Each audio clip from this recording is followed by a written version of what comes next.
Friday ya, Jumat Agung kan great ya, tapi ini Good Friday. Dan itu enggak salah, itu luar biasa ya. Hari yang indah, hari yang baik, hari yang good ya, hari yang luar biasa. Makanya gini saudaraku, orang dunia enggak ngerti saudaraku ya. Orang dunia enggak ngerti. Orang yang enggak ngerti ya enggak ngerti memang. Kenapa kok Tuhannya orang Kristen mati gitu loh. Tuhan kok bisa mati, selalu itu yang ditanyakan saudara, sampai kadang-kadang belenger. Tapi beda ketika saya ngobrol dengan orang-orang yang sudah percaya, sudah punya iman. Ini simpel dulu aja. Saya ngobrol sama anak saya, nggak usah jauh-jauh. Kadang-kadang kalau perjalanan pulang lewat tol di mobil, saya nyoba mancing-mancing dia bagaimana imannya kepada Tuhan Yesus. Walaupun dia anak pendeta, walaupun dia Kristen sejak lahir ya, banyak orang Kristen sejak lahir, tapi tidak ngerti imannya, tapi tidak ngerti apa yang dipercayai itu apa. Tuhan Yesus itu apa, tidak ngerti kan, repot saudara ya. Kristen KTP-nya saja, maaf ya kan kadang banyak sekitar kita. Saya nggak mau anak saya seperti itu ya. Makanya saya tanya-tanya, anaknya nggak ada pas keluar kamar kecil.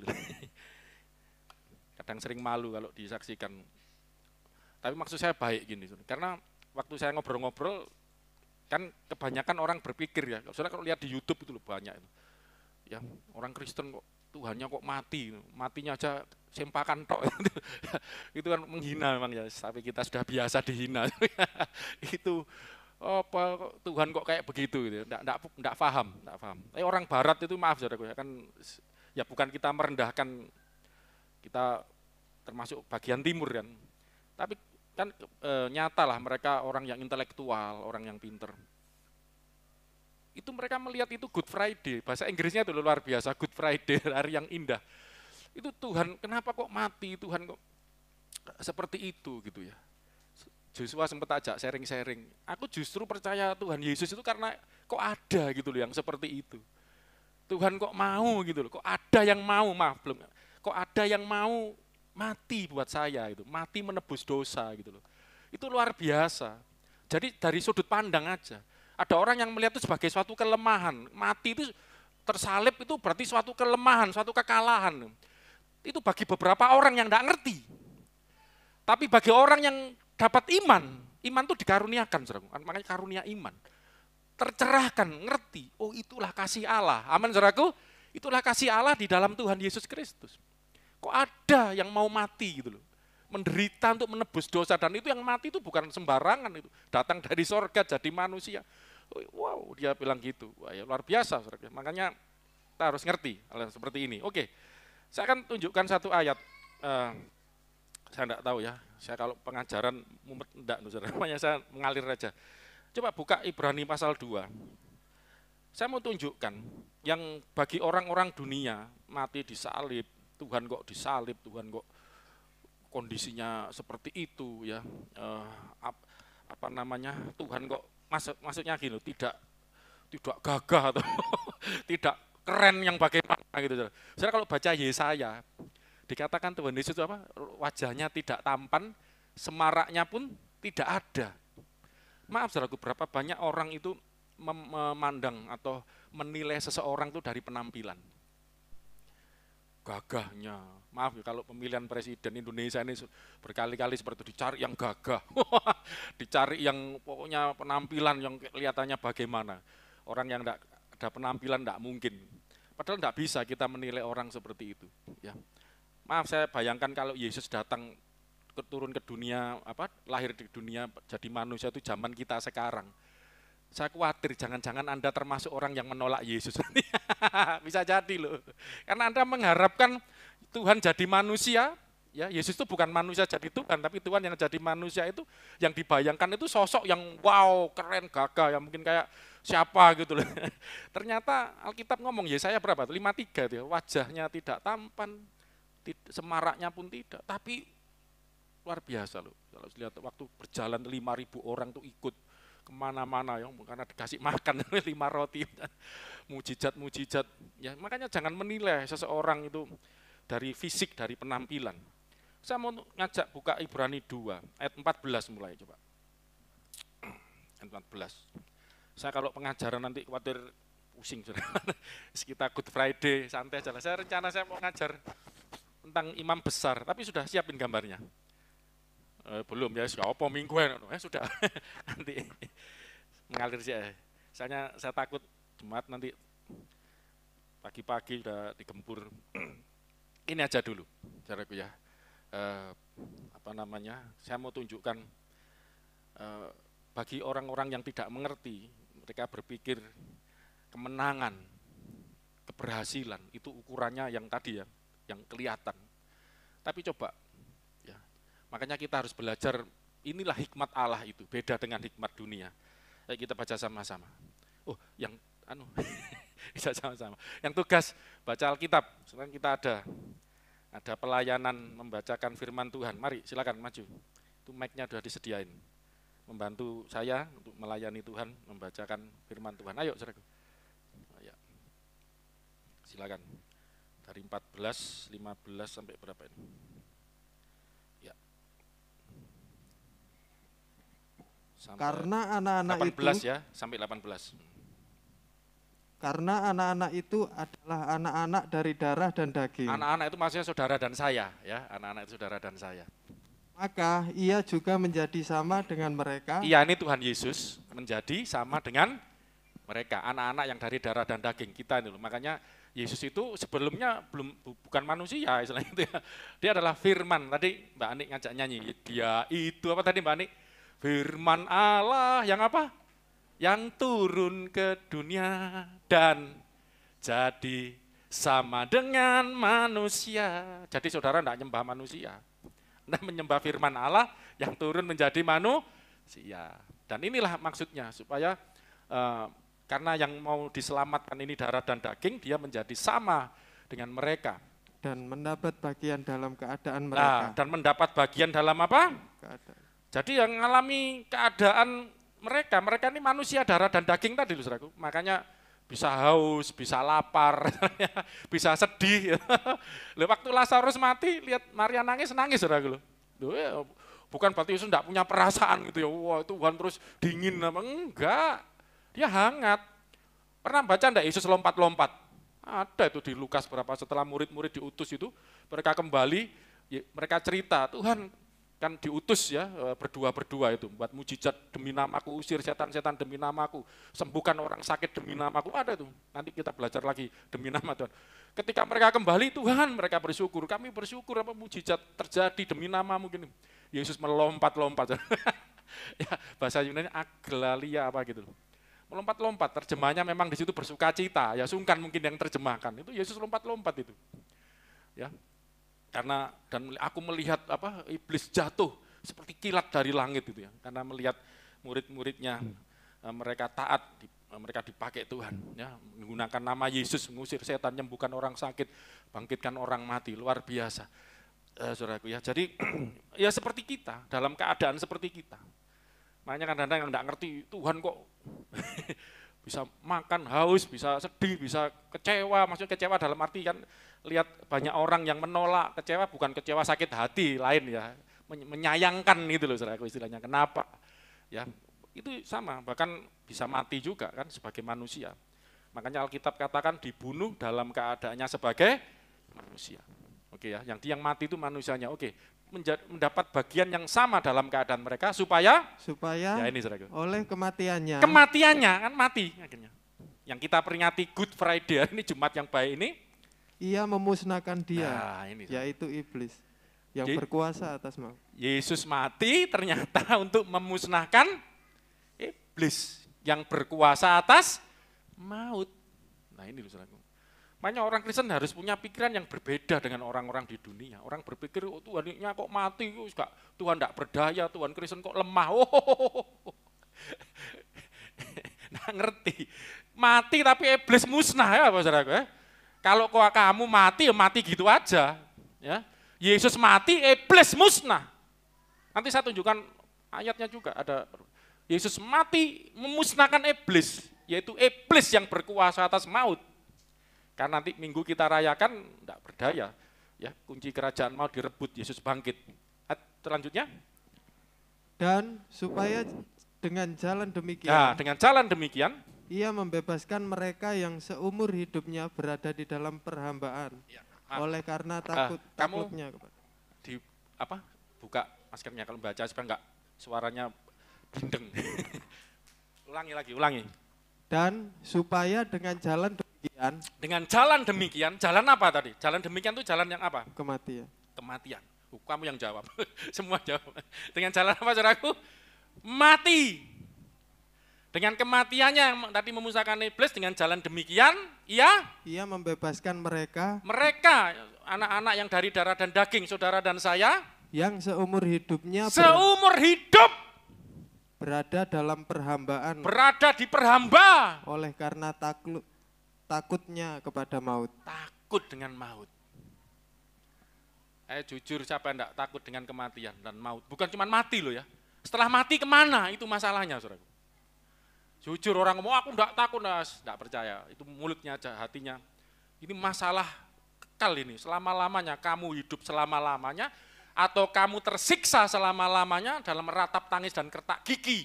Dalam gehana, api yang menyala-nyala itu tadi. Oh, jangan main-main. Manusia diperhamba, diancam, didakwa, dituntut dengan seperti ini. Karena Alkitab mengatakan upah dosa itu maut. Dan semua orang berdosa, kata Alkitab. Ya, makanya ini Good Friday, Jumat yang baik itu loh. Karena dengan kematian Yesus, manusia yang kita darah dan daging yang dalam tuntutan atau perhambaan, perbudakan mungkin lebih tepatnya, diperbudak oleh maut. Siapa yang tidak mati? Siapa orang yang tidak mati, saudaraku? Nabi juga mati. Kuburannya ada. Yang kuburannya nggak ada mungkin belum ketemu. Semua mati. Hanya Yesus yang naik ke surga. Tapi memang ada yang naik ke surga itu dua. Henok ya toh, sama Elia. Makanya di Wahyu itu, mumpung ingat nanti, itu ada yang nanti jawab gitu ya. Itu nanti di Wahyu ada dua saksi. Memang itu menafsirkan Musa sama Elia, tapi itu sebenarnya Henok. Nanti lain kali bisa dibahas. Dan Elia, karena mereka harus mati. Kalau enggak gitulah sama dengan Tuhan Yesus, itu Wahyu berapa itu? Yaitu nanti kitab Wahyu mereka mati nanti. Mereka turun, dipakai Tuhan untuk menyatakan itu udah akhir zaman.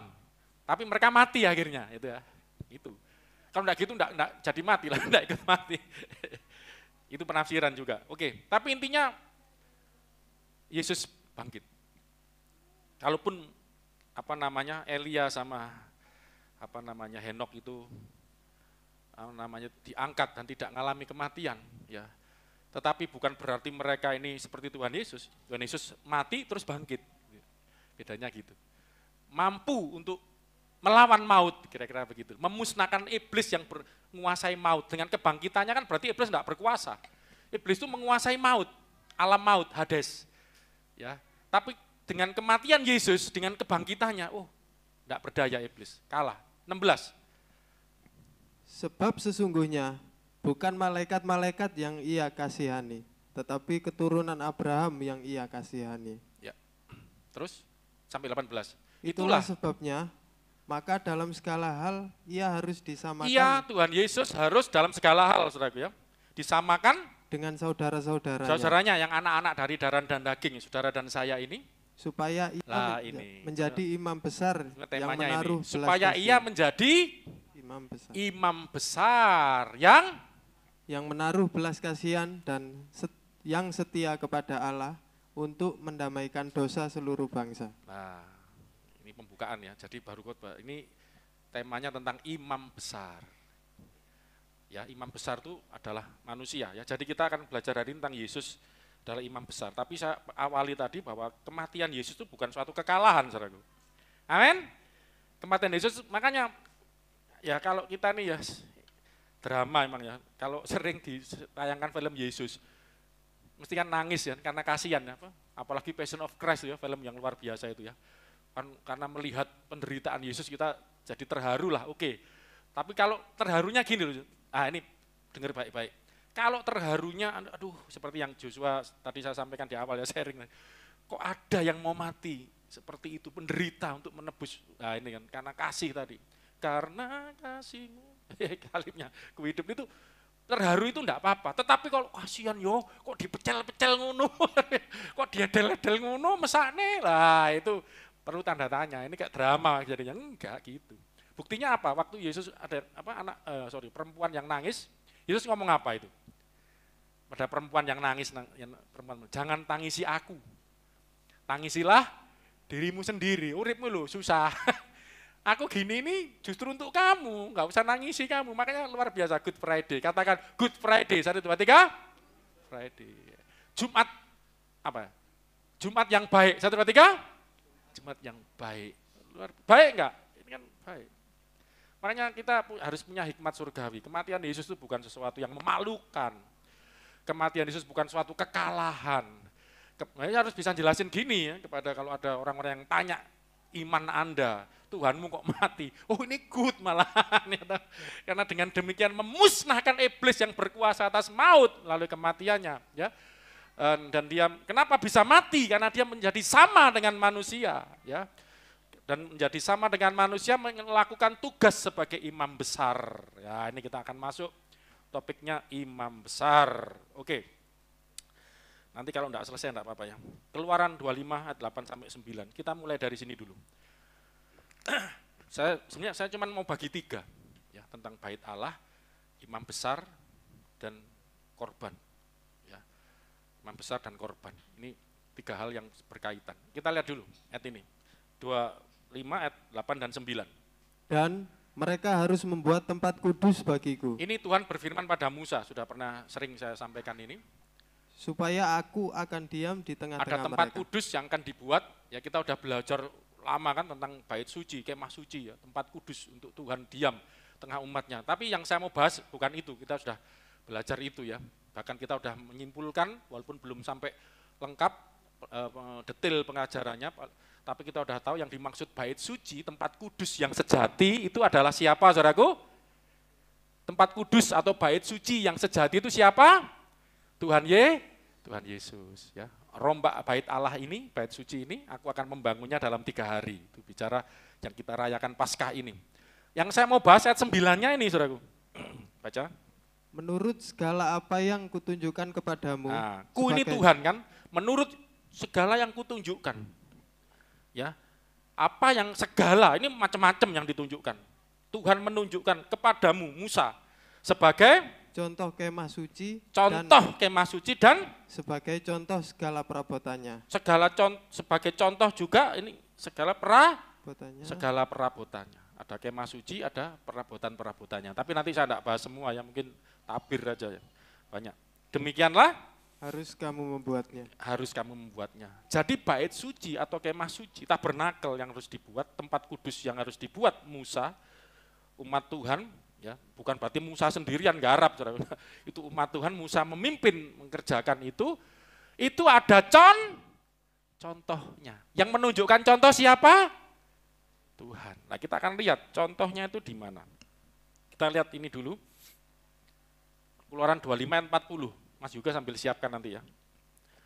Keluaran 25 ayat 40, ini dilanjutkan tadi pasal 25 ayat 4 ayat 40, dan ingatkan lagi sama Tuhan.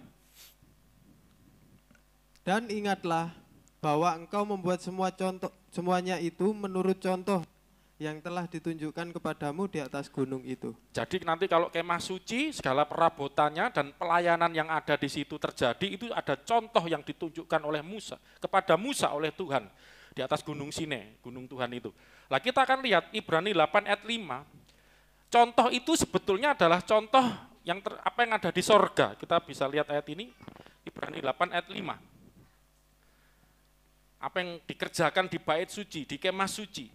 Segala contoh yang ditunjukkan pada Musa untuk dikerjakan, itu adalah contoh yang di sorga. Baca ini, terus. Pelayanan mereka adalah gambaran dan bayangan dari apa yang ada di surga. Apa yang ada di mana, saudaraku? Jadi yang dilihat Musa, yang contoh yang ditunjukkan Tuhan itu bayangan, gambaran. Contoh itu bahasa Yunaninya itu hipodigmati, itu figur, kopian, example, contoh. Dan skia itu shadow, bayangan. Jadi kalau saya gini, ini bayangannya gitu loh ya. Bukan yang beneran gitu loh, aslinya itu di surga, dikopi, dicontoh, bayangannya kok gini lah, terus dibuat di bumi. Ya makanya 3 itu, kemah suci atau tempat kudusnya itu atau bait sucinya, imam yang nanti kita lihat. Kan ada pelayanannya itu, imamnya dan ada korbannya. Kita batasi itu aja ya. Kalau terlalu luas gak mari-mari kok ya. Oke. Dan itu adalah contoh yang di sorga. Sama ini. Sama seperti yang diberitahukan kepada Nah, Musa itu kan ketika ia hendak mendirikan kemah, Nah. ingatlah, demikianlah firman-Nya, bahwa engkau membuat semuanya itu menurut contoh yang telah ditunjukkan kepadamu di atas gunung itu. Ya, jadi ini yang dilihat Musa ditunjukkan dari sorga seperti ini, terus dikopi, dicontoh, dibuatlah yang disebut kemah suci perkakasnya dan pelayanan di situ. Lah makanya saya batasi bait suci ya sebagai tempatnya, imam yang melayani dan korban yang digunakan untuk pelayanan itu. Dan 3-tiganya berbicara tentang Yesus. Kita udah belajar yang pertama, itu kita cepatkan aja yang pertama tentang bait suci kan. Kita udah belajar bahwa bait suci yang dimaksud adalah Tuhan Yesus. Rombak bait Allah ini dan aku akan membangunnya kembali dalam 3 hari. Yaitu tubuh Yesus ini adalah bait suci ya. Tuhan Yesus adalah bait suci yang sejati. Tapi untuk menambahkan ini saya kepingin kita baca Matius 23, ini belum saya kasihkan ayat ini, Matius 23 ayat 17 sampai 22. Ini Yesus ngajar tentang bait suci, sedikit tentang bait suci, saudara bisa lihat. Silakan. Hai kamu orang-orang bodoh dan orang-orang buta, apakah yang lebih penting, emas atau bait suci yang menguduskan emas itu? Mana yang lebih penting, emas atau bait suci yang menguduskan emas itu? Jadi gini, bait suci itu ini kan dicat ya kalau gereja, terus dilapis ini kayu, yang itu wallpaper, sing kok peredam, wis dilapisi. Kalau di bait suci yang dibangun itu dilapisi emas. Emas itu kan lambang kemuliaan, lambang kesucian. Dan megah banget. Yesus mengingatkan, mana yang lebih penting? Kalau Anda suruh milih lebih penting mana? Emas atau gedungnya, bait sucinya gitu. Ya. Bait suci yang menguduskan emas itu. Emas itu enggak ada artinya. Itu memang barang berharga. Maaf, uang ada artinya. Kalau tidak diurapi Tuhan untuk kemuliaannya. Ngerti maksudnya? Keyboard ini enggak ada artinya. Kalau enggak diurapi Tuhan untuk dipakai untuk memuliakan Tuhan. Suara emas Anda, suara emas, tidak ada artinya kalau Anda tidak dipakai untuk memuliakan Tuhan. Haleluya. Mungkin falas-falas sedikit, tapi kalau untuk memuliakan Tuhan itu loh maksudnya. Berapa banyak benda-benda di dunia ini tidak ada artinya. Sehebat emas pun kalau tidak dikuduskan untuk kemuliaan Tuhan. Jadi bait suci yang menguduskan emas. Ayat 18. Ayo 18. Bersumpah demi mesbah. Zaman dulu ada sumpah ya, kalau sejak Yesus datang gak boleh sumpah, ini beda ya. Kalau sumpah, ini tadi ada pengertiannya. Kalau sekarang Yesus ngajar, sebelum Yesus datang memang orang Yahudi itu ada bernasar, bersumpah segala macam. Kalau ada suatu kejadian yang tidak ada saksinya, sumpah itu mengikat. Ya. Tapi kalau Yesus ngajar, kamu tidak perlu bersumpah karena ada Yesus, kita sudah percaya Yesus. Kalau iya katakan ya, tidak katakan tidak. Selebihnya dari si jahat. Itu. Tapi sebelum Yesus datang ini yang terjadi. Yesus sedang membahas tentang hukum Taurat. Bersumpah demi mesbah, sumpah itu tidak sah. Tetapi bersumpah demi persembahan yang ada di atasnya, sumpah itu mengikat. Kan ada mesbah. Mesbah itu muncul lah. Sedikit-sedikit. Ki gak nutut imam gitu. Padahal tanyai polisi, temanya apa imam besar, ini baru membahas bait suci, gak iso ya, gak iso gak apa-apa. Lain kali lah, belum di setting. Ya, jadi bersumpah demi mesbah itu kurang kuat. Ya, tapi bersumpah demi persembahan yang di atasnya. Jadi maksudnya gini, mesbah itu untuk membakar korban persembahan. Itu enggak akan ada artinya kalau di atas tidak ada persembahannya gitu loh. Jadi ini bicara hal nilai yang lebih tinggi. Seperti emas itu enggak ada nilainya kalau tidak dipakai untuk di bait suci maksudnya. Emas jadi perhiasan aja enggak ada artinya, enggak ada kemuliaan Tuhan. Tapi emas itu ketika ada di bait suci, suara kita bagus, tapi kalau hanya dipakai untuk dunia, kita punya keahlian, kemampuan apapun, kalau tidak dipakai untuk Tuhan tidak ada artinya. Gitu loh maksudnya. Termasuk ini, tadi itu bicara emas di bait suci, ini bicara persembahan dan mesbahnya. Mesbah itu tidak ada artinya kalau tidak ada persembahannya. Apa yang dipersembahkan? Ya kan? Jadi oh ini ya, cuwili, waduh, kurang gede. Nggak bisa jelaskan ya. Lain kali disetel lagi ya, terlalu kecil. Oh bisa, yang tadi dulu. Oh ini nggak apa-apa. Sebelumnya, itu tambah gak ketok. Sebelumnya. Ini ya, gede no. Oh bisa dibesarin ternyata. Ini jangan mesbah dulu. Ini mesbah. Gitu. Di atasnya ada korban bakaran. Kamu gak gambar imam ya nanti di belakang ya. Ini namanya mesbah untuk ini di atasnya ada persembahan. Mesbah ini orang Yahudi punya kebiasaan gitu, bersumpah demi bait suci, bersumpah demi mesbah. Kurang kuat, itu persembahannya ini loh yang penting gitu. Oke, nanti ke situ lagi ya Mas Yuga, yang ini aja dulu. Terus ya ayatnya lanjut. Itu nanti bejana pembasuhan, nanti lain kali dibahas. Sumpah untuk persembahan mengikat karena 18.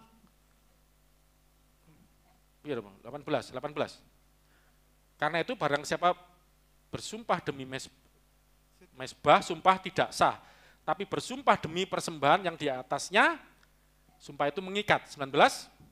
Hai kamu orang-orang buta. Apakah yang lebih penting? Apakah yang lebih penting, persembahan atau mesbah yang menguduskan persembahan itu? Persembahannya atau mesbahnya yang menguduskan persembahan itu. Jadi, terus, karena itu, barang siapa bersumpah demi mesbah, ia bersumpah demi mesbah dan juga demi segala sesuatu yang terletak di atasnya. Jadi satu paket, satu bagian. Kalau kita mengikatkan diri bersumpah demi mesbah itu, maksudnya gitu loh. Itu termasuk persembahan yang di atasnya. Oke, jadi karena ada persembahan itulah mesbah itu jadi bernilai gitu loh. Karena ada korbannya gitu loh. Makanya perkakas itu harus ada pelayanannya, pengorbanan. Ayat 21. Nanti. Dan barang siapa bersumpah demi bait suci, ia bersumpah demi bait suci dan juga demi dia. Dia itu Allah maksudnya ya, Bapa ya. Yang diam di situ. Diam di mana? Di situ. Kita udah belajar. Yang diam di bait suci itu siapa? Ayo, udah belajar. Yang diam di bait suci itu siapa? Nama Allah ya. Dia itu namanya. Namaku tinggal di situ ya, pelajaran sebelumnya. Oke. Jadi kita ini tambahan aja ayat untuk Anda mengerti bahwa 22 satu lagi nanti Eman kalau kehilangan. Dan barang siapa bersumpah tadi bicara surga, bait suci. Sekarang bicara sorga karena bait suci yang dibangun itu adalah gambaran bayangan dari yang di surga. Sekarang dan barang siapa? Bersumpah demi surga, ia bersumpah demi tahta Allah dan juga demi dia yang bersemayam di atasnya. Ya ini bukan ngajarin sumpah sebenarnya, ini cuma ngajarin suatu kondisi, suatu keadaan. Ini loh, ya ikatan yang terjadi di dalam sumpah itu maksudnya gitu loh. Bahwa ketika kita menyebut surga, berarti kita juga menyebut yang diam di dalamnya. Ketika kita menyebut bait suci, kita juga menyebut ya itu dan nanti itu bicara Yesus. Oke, ini tambahan aja. Karena saya tidak membahas tentang bait suci. Untuk itu kita mau lihat untuk bagian yang pertama tentang bait suci ya, saudara harus ngerti itu perkakas-perkakasnya yang saya sebut tadi itu ada mesbah, baru nyebut mesbah ya, dan korban di atasnya, dan bait suci dan perabotan emas semuanya itu dari emas semua itu nanti yang di dalam itu ya. Sekarang kita mulai tabir, saudara.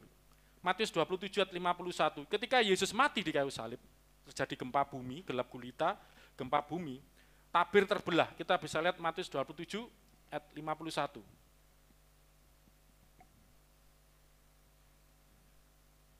Nanti kasih gambar lagi ya, supaya tahu tabir itu di mana. Siapin, oke? Dan lihatlah, tabir bait suci terbelah tabir dua. Bait suci terbelah dua. Dari atas sampai ke dari bawah. Dari atas, tabir ini kayak tirai gini loh, ya ini, seret, terbelah. Terus? Dan terjadilah gempa bumi dan bukit-bukit batu terbelah. Ini kejadian setelah Yesus mati, menyerahkan nyawanya. Ya, berseru Eli lama sabatani. Ketika mati, gelap gulita, gempa bumi, tabir terbelah. Nah, tunjukkan tabir itu Mas, bisa ya. Sambil nanti siapin ayat Ibrani 10 ayat 20. Ya, bisa tunjukkan. Lah, ya Mas juga yang menunjukkan itu tabir. Jadi di belakang tabir, ya itu adalah tabut perjanjian Allah. Di dalamnya ada 2 loh batu yang ditulis oleh Tuhan sendiri. Jadi 2 loh batu yang diberikan kepada Musa itu ditulis oleh Tuhan sendiri, diberikan pada Musa, disimpan di situ. Dan itu adalah dan Tuhan itu hadir itu yang kerubim itu ya, di situ ada awan kemuliaan di situ. Ya, saya nggak bisa tampilkan di layar ya. Nah ini tabirnya. Kenapa nanti saudara akan ngerti ketika belajar tentang imam besar itu nanti ada supaya Anda ngerti ada tabir. Nah tabir ini waktu Yesus mati terbelah. Nah itu kenapa kok terbelah? Dan tabir itu saudaraku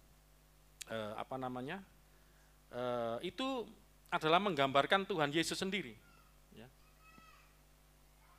Oke, kita lihat ada pengharapan di belakang tabir itu. Ayat Ibrani pasal, misalnya banyak catatan ini, Ibrani 6 ayat 19. Ibrani 6 ayat 19. Pengharapan itu adalah sauh yang kuat dan aman. Saudara punya pengharapan, amin? Nah, pengharapan kita di dalam Yesus, bukan kepada Musa, pengharapan Musa juga mati, makanya tidak masuk Kanaan. Tapi pengharapan kepada Yesus itu seperti sauh itu apa? Jangkar itu kapal itu. Dilempar sampai wah, kok nyokot, bahasa Jerman itu nyokot apa? Gigit, kuat banget, enggak goyang. Kapal itu kalau enggak ada jangkar, enggak berhenti. Bisa nobruk nanti, berhenti di dermaga. Harus kasih jangkar, tek, gigit, nyokot, set, bisa berhenti. Gitu. Kuat. Nah, itu. Kalau dari tali rapia, ya del podol sama aja. Maksudnya gitu. Ini sauh yang kuat. Pakai pas ketawa. Set, sauh yang itu pengharapan di dalam Yesus seperti itu. Dan aman bagi jiwa. Kita. Dan aman bagi jiwa, kuat dan aman bagi jiwa kita. Yang telah dilabuhkan sampai ke belakang tabir. Dilabuhkan sampai ke belakang, lah di belakangnya tabir tadi loh. Itu namanya tempat maha suci atau maha kudus. Tempat Tuhan hadir itu di situ. Nanti saudara akan lihat imam besar itu masuk ke situ cuma setahun sekali. Bayangkan tempat itu loh hanya setahun sekali dijamah. Tidak boleh lebih, bisa mati. Karena ada hadirat Tuhan di situ. Gitu loh ya, kira-kira gitu. Dan pengharapan itu bisa sampai ke sana dalam Yesus. Dulu orang itu enggak bisa sampai ke situ. Ini loh gambar. Makanya waktu Yesus mati tabir itu terbelah. Lah, apa maksudnya? Kita Ibrani 10 19-20. Setelah ini selesai ini jelaskan bait Allah, enggak ngono enggak nutut nanti imam besar ya. Ibrani 10 ayat 19 dan 20. Ibrani piro mau? 10, ya 19 dulu. Jadi saudara-saudara, oleh darah Yesus kita sekarang penuh keberanian dapat masuk ke dalam tempat kudus. Oleh apa? Darah. Waktu Yesus mati disalib kan mencurahkan darah. Darah Yesus itu tirai terbelah kematiannya. Kita sekarang penuh keberanian dapat masuk ke dalam tempat kudus. Terus tempat kudus yang dimaksud ayat 20? Karena ia telah membuka jalan yang baru. Yesus ngomong, akulah jalan kebenaran dan tidak ada seorang pun sampai kepada Allah. Jadi Allah itu hadiratnya berhadirat atau hadir di belakang tabir tadi loh. Dan tidak semua orang bisa ke sana. Itu cuma satu orang, diwakili satu orang. Imam besar, dan itu pun setahun sekali. Nanti kalau ada ayatnya tentang imam besar. Makanya orang itu dulu itu ketemu Tuhan itu cuman kayak awu-awu ya, awu-awu itu. Enggak seperti kita bertemu muka dengan muka, kita bisa langsung dengan Tuhan gitu. Dulu enggak bisa. Harus melalui imam dan itu setahun sekali aja imam besar masuk ketemu Tuhan. Karena ada tabir yang menghalangi tadi. Tapi karena kematian Yesus, tabir itu terbelah, ya, makanya pengharapan kita itu seperti sauh yang kuat sampai ke belakang tabir kita bisa bertemu muka dengan Tuhan. Kapan minggu ya kita belajar berdoa di bait Allah di rumah Tuhan itu seolah-olah berhadapan dengan Tuhan sendiri. Tapi kalau sekarang bukan seolah-olah, beneran Anda bertemu muka dengan Tuhan. Haleluya. Ya percaya, kalau Anda tidak ngalami rugi jadi orang Kristen, tidak ngalami Tuhan, rugi. Cuman KTP-nya saja, cuman Kristen, ya cuman denger, cuman teori saja, jangan. Anda harus jadi orang Kristen yang ngalami Tuhan sendiri, karena tabir sudah dibuka. Lanjut bacanya, membuka jalan yang baru dan yang hidup bagi itu Yesus kita melalui tabir, yaitu dirinya sendiri. Ya kan? Jadi tabir itu siapa? Dirinya Yesus sendiri. Jadi kalau saya simpulkan, cuma tidak ada waktu ya, kalau terlalu banyak nanti ayatnya. Jadi bait suci atau kemah suci, tempat kudus, dan perkakas-perkakasnya. Ya, itu adalah gambaran dari Tuhan Yesus sendiri. Jadi yang dilihat Musa, pelayanan yang dilihat Musa di sorga, terus dipraktekkan di bumi, itu sebenarnya yang dilihat adalah bayangan atau gambaran yang Yesus kerjakan. Ya, di bait suci untuk membuka tabir supaya manusia bisa sampai kepada Tuhan. Amin, saudaraku. Itu ya. Jadi yang pertama tentang bait suci, selesai kemah suci, tempat kudus itu adalah gambaran Yesus, dan Yesus melalui kematiannya tabir itu dibuka.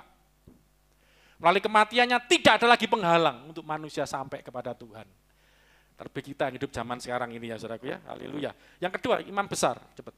Nah, itu gede no gambar, ada imam itu. Imam besar itu tugasnya adalah mengepalai rumah Allah. Ayatnya Ibrani 10:21. Saya enggak bisa dua ya. Kalau punya dua enak ya, satu gambar, satu ayat ya. Ganti-ganti. Oke, cepat masuk ke situ ya. Oke, baca. Dan kita mempunyai seorang imam besar sebagai kepala rumah Allah. Imam besar itu jadi apa, saudaraku? Kepala rumah Allah. Nah, di sini ada contoh Musa dengan Yesus. Banyak, karena saudara seberang kan menyebut Yesus itu nabi, sama dengan yang lain, kalau kitab lainnya. Coba bacain aja, ini aja dulu, sebagai manusia loh, ini dalam keadaan manusia, belum gak usah bicara ketuhanannya, bicara kemanusiaannya tadi. Kita lihat Ibrani 3 ayat 1, 2 sampai 6, agak panjang ya, baca terus. Sebab itu, hai saudara-saudara yang kudus, yang mendapat bagian dalam panggilan surgawi, pandanglah kepada Rasul dan Imam besar yang kita akui, yaitu Yesus. Rasul dan Imam besar yang kita akui, yaitu Yesus. Kedua, yang setia kepada Dia yang telah menetapkannya. Sebagaimana Musa pun setia dalam segenap ya, rumahnya. ada Yesus setia, Musa juga setia. Dalam hal apa tapi? Bedanya di mana? Anak Allah, Kristus Mesias dengan Nabi, bedanya di mana? Sebab ia dipandang layak mendapat kemuliaan lebih besar daripada Musa. Sama seperti ahli bangunan lebih dihormati Yesus, daripada rumah yang Kristus, Sang Mesias, Al-Masih lebih besar dari Musa. Bukan dalam arti ketuhanannya, belum. Kita masih bicara kemanusiaannya, pelayanannya. Karena digambarkan seperti ahli bangunan lebih dihormati daripada rumah atau bangunannya. Baca terus. Ya, baca terus. Sama seperti ahli bangunan lebih dihormati daripada rumah yang dibangunnya. Terus. Sebab setiap rumah dibangun oleh seorang ahli bangunan. Ya. Tetapi ahli bangunan segala sesuatu ialah Allah. Ya, terus. Dan Musa memang setia dalam segenap rumah Allah sebagai pelayan untuk memberi kesaksian tentang apa yang akan diberitakan kemudian. 6. Tetapi Kristus setia sebagai apa? Anak yang yang mengepalai rumahnya. Yang apa? Mengepalai rumahnya. Jadi Musa itu sebagai pelayan di rumah itu. Kalau bicara pelayanan ya. Tapi Yesus anak Allah itu sebagai kepala yang mengepalai rumah. Dan rumahnya ialah kita. Jika kita sampai kepada akhirnya, teguh berpegang pada kepercayaan dan pengharapan yang kita megahkan. Nabi itu pelayan, malaikat juga pelayan, kita lihat. Tapi Yesus kalau bicara sebagai pelayanan di dunia, dia kan juga manusia, melayani sebagai imam besar, dia adalah kepala. Jadi lebih tinggi dari Nabi. Ini manusianya loh, pelayanannya di dunia loh. Saudara bisa lihat Wahyu 22 ayat 8. Ini Rasul Yohanes setelah mendapat penglihatan, 8 dan 9. Silakan dibaca. Kita sedang bicara tentang imam besar yang kedua. Oke, ayo. Bagian yang kedua tentang imam besar. Dan aku, Yohanes, akulah yang telah mendengar dan melihat semuanya itu. Dan setelah aku mendengar dan melihatnya, Dapat penglihatan, ini aku penutupnya. tersungkur di depan kaki malaikat Yang telah menunjukkan semuanya itu kepadaku untuk menyembahnya. apa kata malaikat itu? Tetapi ia berkata kepadaku, Malaikatnya ngomong apa? jangan berbuat Jangan. demikian. Aku adalah hamba. Malaikat ini ngomong aku adalah Hamba. sama Sama seperti engkau kamu juga, Rasul Kamu. Yohanes. Dan saudara-saudaramu, para para nabi dan semua mereka yang menuruti segala perkataan kitab ini, sembahlah Allah. iya. Dan kita menyembah Allah di dalam Yesus Kristus gitu loh. Itu loh sembahlah Allah yang nggak ngerti, nggak mudeng ya apa. Ya Allah di dalam Yesus, itu harus ada penjelasannya emang. Tapi intinya malaikat itu juga hamba, nggak mau disembah, nggak boleh. Nabi juga hamba. Tapi Yesus itu kepala. Ini kalau rumah itu loh, itu bosnya, bos kecil apa istilahnya, kepalanya lah yang mengepalai rumah, gitu. Anak namanya anak. Tapi para nabi, malaikat itu pelayan. Ini bicara tentang rumah Tuhan. Ya, oke. Terus ini tentang mengepalai bait suci, mengepalai rumah Allah. Ya, jadi imam besar itu mengepalai rumah Allah. Yang kedua, imam besar itu menghubungkan manusia dengan Allah. Ibrani 5 ayat 1. Ini masih manusia loh, kita belum bicara tentang keilahian Yesus. Ibrani 5 ayat 1. Sebab setiap imam besar yang dipilih dari antara manusia, ditetapkan bagi manusia dalam hubungan mereka dengan Allah. Hubungan manusia dengan Allah. Jadi imam besar itu ditetapkan untuk melayani hubungan manusia dengan Allah. Supaya ia mempersembahkan persembahan dan korban karena dosa. Nah, yang kedua menghubungkan ini karena ada urusannya dengan dosa. Ada persembahan, ada korban lah. Kan nutut. Jadi itulah menghubungkan imam besar itu tugasnya menghubungkan manusia dengan Allah. Saya lompat ayat yang keempat. Dan tidak seorang pun yang mengambil kehormatan itu bagi dirinya sendiri, tetapi dipanggil untuk itu oleh Allah, seperti yang telah terjadi dengan Imam Harun. besar pertama namanya Harun, saudaranya Musa. Dan Harun itu bukan diundi, tapi dipilih oleh Tuhan. Ditetapkan, tadi kan dalam hubungannya dengan manusia, si imam besar dipilih. Jadi Allah yang memilih, ya toh, menetapkan, jadi tidak ngangkat dirinya sendiri. Hamba Tuhan tidak boleh ngangkat dirinya sendiri, saudaraku ya. Ngangkat-ngangkat karepe dhewe, tidak boleh. Ya. Terutama adalah Tuhan yang mengangkat kita, memuliakan hamba-hambanya untuk melayani Dia, termasuk imam besar, supaya lebih langsung ya. Jadi Yesus pun juga dipilih sebagai manusia. Ya toh. Ayat 5, ini ayat 4-nya tentang Harun yang menjadi imam besar, sekarang Yesus. Ayat 5.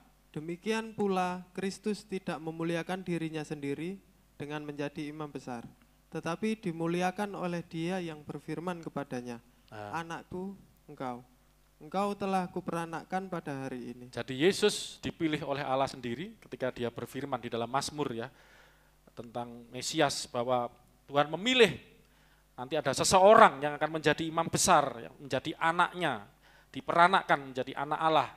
Ya, jadi ini bukan diperanakkan seperti manusia, tapi dimuliakan sebagai anak Allah untuk mengepalai rumahnya, kira-kira begitu pengertiannya. Dan tugas sebagai kepala dari rumah Allah, sebagai menghubungkan manusia dengan Allah, Yesus melakukan dengan sempurna. Ayat 9, pasal 9 Ibrani semua aja biar cepat ya. Ibrani 9 ayat 24. Sebab Kristus bukan masuk ke dalam tempat kudus buatan tangan manusia, yang hanya merupakan gambaran saja dari yang sebenarnya. Bacanya saya enak, saya lagi jadi. Sebab Kristus bukan masuk ke dalam tempat kudus buatan tangan manusia. Nah, yang Yesus itu melayani bukan di tempat kudus buatan manusia, apalagi bait Allah sudah hancur, sudah rusak.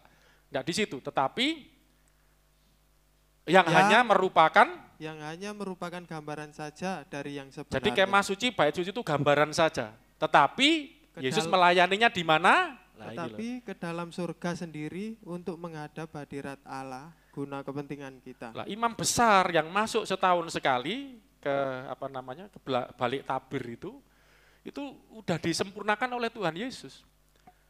ya, untuk menghadap Allah sendiri, guna kepentingan kita. Ya, kita akan dalami ini. Saya harap ini cukup. Tentang imam besar sejati Yesus Kristus ini, saudaraku ya. Yang ini luar biasanya itu bedanya gini. Kalau imam besar manusia itu ada banyak kelemahan. Makanya kenapa Yesus itu adalah yang sejati. Ini contohnya Ibrani 7 ayat 11. Ibrani 7 ayat 11. Ada kelemahan daripada imam besar dunia. Ya, yang dimulai dari Harun. Ibrani 7 ayat 11. Karena itu, andai kata oleh imamat Lewi telah tercapai Keturunan Lewi ya, kesempurnaan, Harun itu telah tercapai kesempurnaan. sebab karena imamat itu umat Israel telah menerima Taurat, Terus, apakah sebabnya masih perlu seorang lain ditetapkan menjadi imam besar menurut peraturan Melkisedek, dan yang tentang dia tidak dikatakan menurut Jadi Yesus itu peraturan. jadi imam besar berdasarkan peraturan Melkisedek. Katakan Melkisedek, 1, 2, 3. Melkisedek. Beda dengan Harun. Harun itu, jadi imam besar itu harus keturunan Harun. Tapi Yesus ini jadi imam besar, dia dari suku Yehuda sebagai manusia. Kenapa dia jadi imam besar? Karena berdasarkan peraturan Melkisedek. Gitu. Kenapa? Ada maksudnya. Karena keturunan dari Harun ini, inilah ada kelemahan. Pertama, tidak kekal. Baca ayat 7, pasal 7 ayat 23. Dan dalam jumlah yang besar, Jumlah besar turun-temurun. mereka telah jadi imam. Karena mereka dicegah oleh maut untuk tetap Jadi menjadi imam itu tidak selama-lamanya. Karena mati, dicegah oleh maut itu maksudnya gitu. Jadi imam besar ini berganti-ganti dan begitu banyak. Ya, jadi tidak kekal. Beda dengan imam Melkisedek yang berdasarkan Melkisedek. Ya. Coba, Melkisedek ini Ibrani 5 ayat 10 dulu. Ibrani 5 ayat 10. Ia ini Yesus dan ia agak cepat. Dan ia dipanggil menjadi Yesus, imam besar oleh Allah. Menurut peraturan Melkisedek. apa itu? Ayat 6, pasal 6 ayat 20. Tentang hal itu banyak yang harus pasal 6 ayat 20. Pasal 6 ayat 20.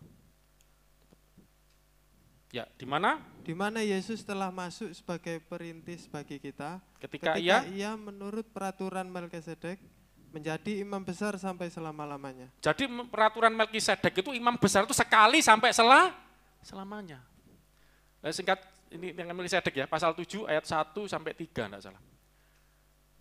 Ya, ini baca tentang Melkisedek ya. Sebab Melkisedek adalah Raja Salem dan imam Allah yang dia itu raja, kerajaannya namanya Salem. Gitu ya. Dan dia juga imam Allah yang maha tinggi. Jadi raja sekaligus imam. Terus itulah gambaran Mesias. Ia pergi menyongsong Abraham ketika Abraham kembali dari mengalahkan raja-raja dan memberkati dia. Memberkati Abraham. Terus ayat 2. Kepadanya pun Abraham memberikan persepuluhan dari semuanya. Menurut arti nama Melkisedek adalah pertama-tama Raja Kebenaran. Raja Kebenaran ya. Melkisedek, Melek itu raja dari Melek. Raja Kebenaran, terus dan juga Raja Salem, yaitu Raja Damai Sejahtera. Dari namanya saja, terus ia tidak berbapa, tidak beribu, ya tidak bersilsilah, harinya tidak berawal, dan hidupnya tidak berkesudahan, ya. Dan karena ia dijadikan sama dengan anak Allah, ia tetap menjadi imam sampai selama-lamanya. Nah, ini banyak menafsirkan, ini ada dua penafsiran. Ini adalah seperti Malak Yahweh itu, Melek Yahweh itu, malaikat Yahweh. Ya, itu dalam perjanjian lama itu. Teofaninya Allah dalam wujud sebagai imam besar ini. Tapi ada yang menafsirkan tidak, ya itu ya macam-macam ya. Silakan. Tapi intinya Melkisedek itu seperti ini kenyataannya gitu loh. Tidak berbapak, tidak beribu, tidak bersilsilah, hari awalnya kapan tidak tahu, akhirnya juga tidak tahu gitu. Dan ini imam besar, dan seperti itulah Yesus ditetapkan sebagai imam ya selama-lamanya, kira-kira begitu. Jadi imam besar itu menurut Melkisedek itu kekal, dan Yesus itu adalah menjadi imam itu kekal. Ya. Ibrani 7, 16 dan 17. Ya. Yang menjadi imam bukan berdasarkan peraturan-peraturan manusia, tetapi berdasarkan hidup yang tidak dapat binasa. Ya, itu dasar keimamannya. Terus? Sebab tentang dia diberi kesaksian, engkau adalah imam untuk selama-lamanya. Imam untuk selama-lamanya? Menurut peraturan Melkisedek. Nah, jadi inilah keimaman Yesus itu kekal. Beda dengan keimaman Harun yang dicegah oleh maut. Tapi Yesus ini kekal, berdasarkan Melkisedek aja peraturannya kekal. Dan Yesus pun adalah selama-lamanya menjadi pengantara kita di sorga. Kemudian ada lagi perbedaannya, imam besar yang dikerjakan Yesus dan imam besar manusia tentang korban persembahan. Imam besar itu penuh dengan kelemahan, Ibrani 5, 2-3. Cepat. Ini tentang imam besar Harun, keimaman Harun berdasarkan hukum Taurat. Ia harus dapat mengerti orang-orang yang jahil dan orang-orang yang sesat, karena ia sendiri penuh dengan kelemahan. Iya, ini imam Harun ya, imam yang berdasarkan keimaman Harun. Penuh dengan tadi cegah maut, jadi tidak kekal, terus penuh dengan kelemahan, dosa yang mengharuskannya, terus? Yang mengharuskannya untuk mempersembahkan korban karena dosa. Jadi dia mempersembahkan korban karena dosa. Untuk siapa? Bukan saja bagi umat. Untuk umat, tapi juga bagi dirinya sendiri. Gitu loh. Ya. Jadi keimaman manusia, keimaman Harun ini adalah gambaran saja, bukan yang sejati. Karena pertama tidak kekal, bisa mati, dicegah maut. Yang kedua karena penuh dengan dosa dan kelemahan. Sehingga dia harus mempersembahkan korban bukan untuk umat saja, tapi untuk dirinya sendiri. Terus Ibrani 9 ayat 7, untuk dosanya sendiri, ini lebih jelas nih. Ibrani 9 ayat 7. Tetapi ke dalam kemah yang kedua, hanya imam besar saja yang masuk sekali Nah, setahun. ini saudaraku, dalam kemah besar yang kedua, tadi yang ditunjukkan Mas Yuga itu, di tabir, belakang tabir itu, hanya imam besar saja yang masuk. Berapa lama? Sekali setahun. Sekali dalam setahun. Setahun cuma sekali. Dan harus dengan darah yang dipersembahkan karena apa? Dirinya sendiri. Dirinya sendiri. Dan karena pelanggaran-pelanggaran yang dibuat oleh umatnya dengan tidak sadar. Ya. Jadi inilah yang keimaman manusia. Yesus datang ini untuk menyempurnakan. Apa yang dikerjakan Yesus itu bisa kita lihat pasal 7 ayat 27 dan 28. Ini tentang keimaman Yesus yang menggantikan, yang menyempurnakan bayangan atau gambaran imam besar di dunia. Kan Yesus imam besar sorgawi. Baca. Yang tidak seperti imam-imam besar lain, yang setiap hari harus mempersembahkan korban untuk dosanya sendiri. Imam besar yang lain, manusia, setiap hari harus mempersembahkan korban untuk siapa? Dosanya sendiri. Berarti imam besar itu berdosa. Dan sudah itu barulah untuk dosa umatnya. Ini gambaran saja yang dilihat Musa dan dipraktekkan dalam pelayanan di kemah suci, nanti di bait suci. Untuk umatnya, sebab hal itu telah dilakukannya satu kali untuk selama-lamanya. Ini yang Yesus ini. Tetapi Yesus melakukannya sekali untuk selama-lamanya. Terus? Ketika ia mempersembahkan dirinya sendiri sebagai korban. Nah, ketika dia mempersembahkan dirinya sendiri. Jadi ini yang luar biasa gini, Yesus itu imam, juga sekaligus korban. Jadi imam yang mempersembahkan korban dengan dirinya sendiri sebagai korban. Ini loh Tuhan Yesus, saudaraku. Ya kan? Terus itu 28. Sebab hukum Taurat menetapkan orang-orang yang diliputi kelemahan menjadi imam besar. Iya. Tetapi sumpah yang diucapkan kemudian daripada hukum Taurat menetapkan anak Allah, Yesus. Yang telah menjadi sempurna sampai selama-lamanya. Sampai selama-lamanya. Nah, kita akan melihat ini yang kedua ya. Jadi yang pertama tadi imam di dunia itu penuh kelemahan. Bisa dicegah maut, yang kedua penuh dosa dan kelemahan, ya. Tetapi Yesus itu adalah imam besar yang saleh, tidak berdosa. Ini belum yang kedua, Yesus ya. Ibrani 7 ayat 26. Kenapa Yesus bisa mempersembahkan dirinya sendiri sebagai korban? Ya, tidak perlu seperti imam besar yang mempersembahkan korban untuk dosanya dan untuk dosa umat. Jadi Yesus tidak perlu mempersembahkan korban untuk dosanya sendiri karena Yesus tidak berdosa. Katakan Yesus Kristus kita tidak berdosa. Ayatnya ini Ibrani 7:26. Sebab imam besar yang demikianlah yang kita perlukan, yaitu yang saleh, tanpa salah, tanpa noda, yang terpisah dari orang-orang berdosa, dan lebih tinggi daripada tingkat-tingkat surga. Demikian imam besar yang kita perlukan, yaitu yang saleh, tanpa salah, tanpa noda, yang terpisah dari orang-orang berdosa, yang lebih tinggi dari tingkat-tingkat surga. Itulah Yesus kita, yang sudah mempersembahkan dirinya untuk korban. Ya, jadi Yesus itu adalah korban yang sempurna, imam besar yang sempurna, juga korban yang sempurna. Itu yang kedua ya. Jadi yang kedua tadi tentang imam besar. Dia sebagai imam melayani juga mempersembahkan dirinya. Yang terakhir, ketiga, biar cepat, tentang korban. Kenapa Yesus jadi korban yang sempurna? Korban yang binatang yang disembahkan, ini terakhir ya, itu tidak sempurna karena dipersembahkan berulang-ulang. Kita lihat Ibrani 10 ayat 1 dan 2. Ya. Di dalam hukum Taurat hanya terdapat bayangan saja dari keselamatan yang akan datang, dan bukan hakikat dari keselamatan itu sendiri.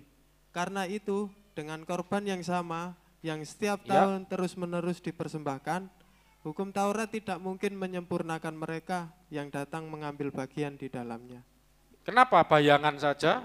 Ayat 2. Sebab jika hal itu mungkin, pasti orang tidak mempersembahkan korban lagi. Tidak mempersembahkan korban lagi. Sebab mereka yang melakukan ibadah itu tidak sadar lagi akan dosa setelah disucikan sekali untuk selama-lamanya. 3 ayat 3. Tetapi justru oleh korban-korban itu, setiap tahun orang diperingatkan akan adanya dosa. Jadi korban itu tidak sempurna. Makanya gini saudaraku, saudara maaf ya. Saudara kalau tiap datang ke gereja merasa berdosa terus, Anda masih hukum Taurat. Anda masih berulang-ulang, kan? Wah, berdosa. Ini korban, kita ini menerima korban yang sempurna. Ini terakhir ya, karena waktu Ibrani 9, saya lompat-lompatin semua nih, ayat 25 dan 26. Setelah ini kita berdoa, udah. Itu aja. Ibrani 9 ayat 25 dan 26. Kita habis ini berdoa. Dan Yesus, Dan Yesus bukan masuk untuk berulang-ulang mempersembahkan dirinya seperti sendiri. imam besar. Sebagaimana imam berulang-ulang besar setiap tahun masuk ke dalam tempat setiap kudus. Setahun sekali masuk tempat kudus dengan darah yang bukan darahnya sendiri, darah korban yang berulang-ulang semua. Sebab jika demikian, Yesus harus berulang-ulang menderita sejak dunia ini dijadikan. Tetapi sekarang Yesus hanya satu kali saja menyatakan dirinya. Sekali saja menyatakan dirinya pada zaman akhir untuk menghapuskan dosa. Untuk menghapus dosa oleh korbannya. Berapa kali saudaraku? Satu kali dan sempurna. Makanya saudara kalau ke gereja bisa dibawa ke sini perjamuannya. Jangan selalu merasa tertuduh terus ya. Isi berulang-ulang. Chandra kok senyum kenapa? Iya ini saya nih ke gereja ini kok berulang-ulang terus. Tidak saudara. Korban itu sekali. Jadi gini, kalau ya atas ya dapat sini. Kalau saya mau tanya, kita masih bisa berdosa enggak? Masih bisa enggak? Masih lemah darah dan daging saja. Miring ya. Kemarin kursinya di mana? Meja ya. Ya, jadi masih bisa berdosa. Tetapi kita bukan berarti setiap kita berdosa Yesus harus, kan kalau zaman dahulu orang kalau berdosa datang membawa korban ya untuk dipersembahkan untuk menerima pengampunan dosa. Dipersembahkan. Terus berulang-ulang gitu maksudnya. Setiap ada dosa bahwa Chandra bohong hari ini, besok bawa embek ini supaya diampuni. Embek dipersembahkan di mezbah bakaran tadi, ya saya belum bahas selanjutnya, itu ada pembasuhan, terus masuk kemana. Itu berulang-ulang terus. Lah apakah imam besar Yesus yang melayani dengan korban dirinya sendiri, setiap kita berdosa, Yesus kan mati untuk menebus dosa kita. Setiap kita berdosa, Yesus salib berulang-ulang. Enggak. Yesus mati cukup sekali untuk selamanya. Maksudnya apa? Ketika Anda berbuat dosa, saya tidak menyuruh berbuat dosa loh, tapi saya beritahukan kepada Anda. 1 Yohanes 1, ayat 9. Jika kita mengaku dosa kita, maka Ia adalah setia dan adil, sehingga Ia akan mengampuni segala dosa kita dan menyucikan kita dari segala kejahatan. Jika kita ngaku dosa, Yesus itu setia dan adil, Allah itu akan mengampuni dosa kita dan menyucikan kita dari segala kejahatan. Anda tidak perlu bawa korban lagi. Anda tidak perlu korban lagi. Korban itu sudah sempurna sekali Yesus kerjakan. Anda cuma cukup mengaku. Sempurnakan dengan satu ayat lagi. 1 Yohanes 2 ayat 1. 1 Yohanes 2 ayat 1. Kenapa? Kita tidak perlu membawa korban lagi.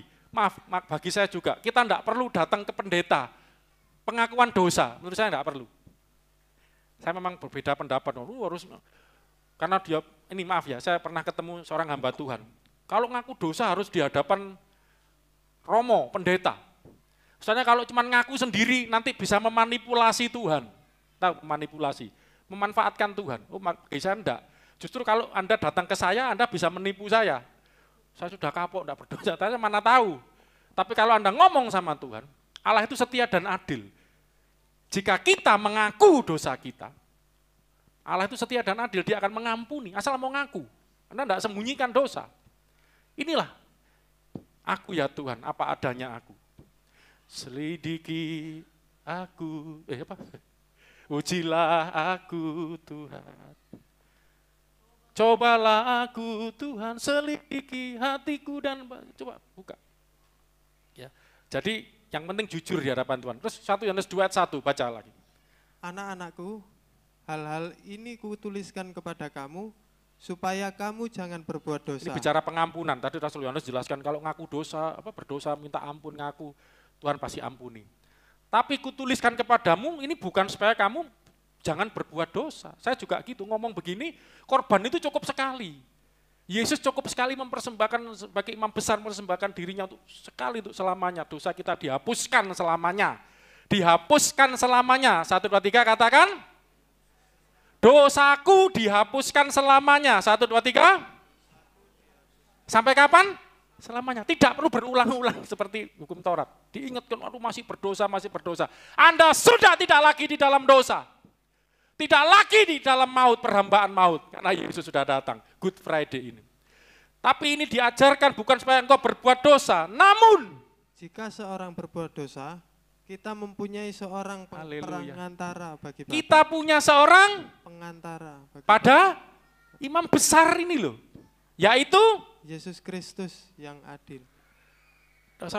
Bukan enggak usah khawatir berbuat dosa, tidak. Enggak usah tertuduh, enggak usah terhakimi. Anda masih punya pengharapan. Pengharapan itu seperti sauh yang kuat. Sampai ke belakang tabir. Tuhan tidak akan membuang Anda. Tuhan tetap mengasihi kita semua, anak-anaknya. Ya, tetap berharap, percaya kepada Dia. Inilah Good Friday, Jumat yang agung. Kita punya imam besar surgawi yang sempurna melayani kita. Mengasihi kita, mengampuni kita. Mari kita berdoa. Tim bisa maju. Saya minta dibantu Nyonya untuk membagikan perjamuan. Oke. Kita ada perjamuan kudus memperingati tubuh dan darah Yesus.